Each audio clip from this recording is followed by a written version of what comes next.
Hai para penonton, saya Dr. Refati Ramaswamy dari Hospital Apollo Secunderabad.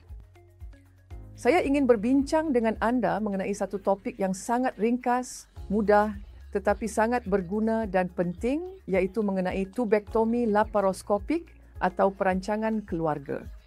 Saya dapati ramai wanita ragu-ragu untuk menjalani tubektomi dan mereka menangguhkannya selama bertahun-tahun lalu datang kepada saya dengan kehamilan yang tidak diingini.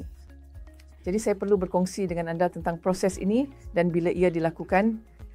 Tubektomi laparoskopik ialah satu pembedahan yang dilakukan apabila anda telah selesai melahirkan anak dan tidak mahu menambah anak lagi.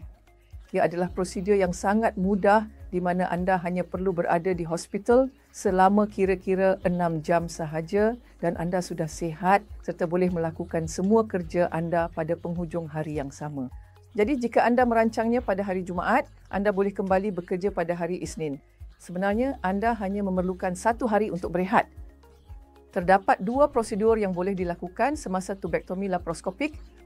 Salah satunya ialah kami membuang sebahagian kecil tiub dengan cara membakarnya. Satu lagi ialah kami mengepit tiub tersebut. Sama ada mana-mana kaedah ini, anda tidak akan kebarangkalian untuk anda hamil pada masa hadapan adalah sangat rendah. Teknik ini juga ada kegagalan, tetapi ia sangat jarang berlaku.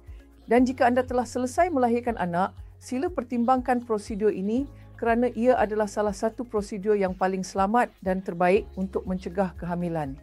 Ya, terdapat alternatif lain, iaitu alat kontraseptif dalam rahim yang boleh berubat atau tidak berubat. Ini adalah satu alternatif. Tetapi bagi anda yang ingin memilih kaedah pembedahan, ini adalah salah satu kaedah yang paling mudah dan selamat yang tidak akan mengambil banyak masa anda dari kerja atau keluarga. Terima kasih rakan-rakan.